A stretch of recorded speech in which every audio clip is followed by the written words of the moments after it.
Hello बच्चों, my name is Dheeraj Kumar. Dheeraj sir की class में आप लोगों का हार्दिक स्वागत है। आज मैं आपके लिए बहुत ही इंटरेस्टिंग चैप्टर लेकर आया हूँ, तरल दाब। तरल दाब से संबंधित जितने भी टॉपिक्स हैं वो आपको बेहतर तरीके से समझाऊंगा और एक एक टॉपिक आपको बेहतर तरीके से समझ में आएगा। तो इस तरल दाब से संबंधित जितने भी टॉपिक्स हैं उन्हें मैं एक एक करके एक्सप्लेन करूंगा और किसी भी टॉपिक से संबंधित अगर तुम्हारा कोई डाउट हो तो हमें कमेंट करके ज़रूर पूछें।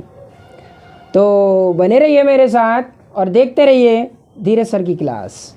तो आज मैं आपको बताऊंगा तरल दाब के बारे में, जो तरल दाब चैप्टर है उसके बारे में, यानी फ्लड प्रेशर।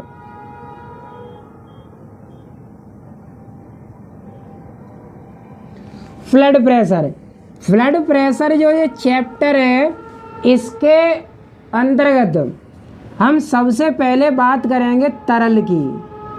तरल क्या होते हैं, तरल क्या होते हैं। तो सामान्य तरीके से हम ऐसे समझ सकते हैं कि कोई भी पदार्थ है और उसमें बहने का गुण है। कोई भी पदार्थ है और उसमें बहने का गुण है तो उस पदार्थ को हम तरल कहते हैं। इसे हम और भी बढ़िया तरीके से समझ सकते हैं कि तरल क्या होते हैं। तो जैसे मेरे पास एक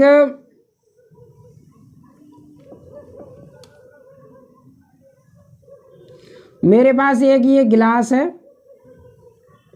और इसमें वाटर भरा हुआ है। इसमें वाटर भरा हुआ है जो कि एक द्रव है। वाटर भरा हुआ है। अभी इसकी आकृति बेलनाकार है। अब इसकी आकृति कैसी है? बेलनाकार। अब इसी द्रव को मैं अलग अलग पात्र में डालूंगा। जैसे मेरे पास एक वी आकृति का पात्र है, एक मेरे पास यू आकृति का पात्र है, एक मेरे पास यू आकृति का पात्र है और एक मेरे पास ये डब्ल्यू आकृति का पात्र है। अब मैं सबसे पहले क्या करूँगा कि इस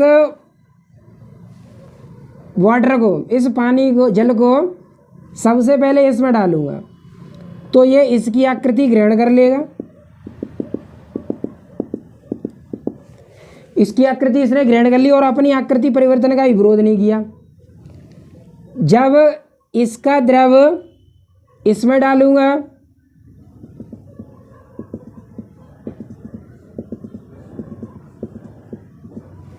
जब मैंने इसी द्रव को इसमें डाला तो इसने यू की आकृति को ग्रहण कर लिया। जब इसी द्रव को इसमें डालूंगा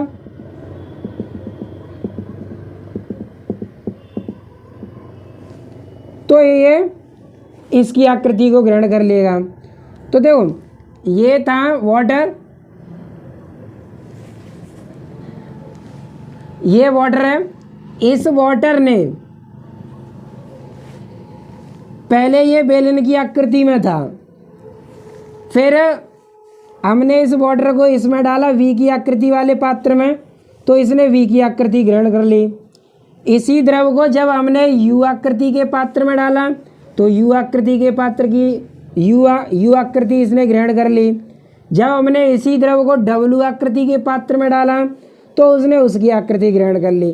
तो इससे हमें क्या समझ में आया कि द्रव की कोई आकृति नहीं होती। द्रव की कोई आकृति नहीं होती और वे अपनी आकृति परिवर्तन का भी विरोध नहीं करते। देखो अपनी आकृति परिवर्तन का भी विरोध नहीं कर रहे हैं। जिस पात्र में तुम उन्हें डाल रहे हो उसी की आकृति को क्या कर रहे हैं? ग्रहण कर रहे हैं। और वे अपनी आकृति परिवर्तन का भी विरोध नहीं करते हैं। जिस पात्र में उन्हें डाला जाता है उसी की आकृति को ग्रहण कर लेते हैं। ऐसे पदार्थ को क्या कहते हैं? तरल। तो क्या समझ में आया? वे पदार्थ, डेफिनेशन क्या होगी इसकी? वे पदार्थ जिनकी कोई निश्चित आकृति नहीं होती,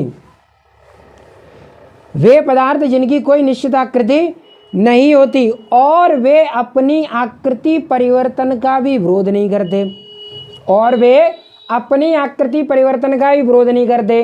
देखो, अपनी आकृति परिवर्तन का विरोध नहीं कर रहे हैं, जिस पात्र में तुमने डाल रहे हो उसी की आकृति ग्रहण कर रहे हैं। बी आकार में डाला तो बी की आकृति ग्रहण कर ली, यू आकार में डाला तो यू की आकृति ग्रहण कर ली, डब्ल्यू की शेप में डाला तो डब्ल्यू की आकृति ग्रहण कर ली। यानी अपनी आकृति परिवर्तन का भी विरोध नहीं करते, जिस पात्र में उन्हें डाला जाता है उसी की आकृति को ग्रहण कर लेते हैं।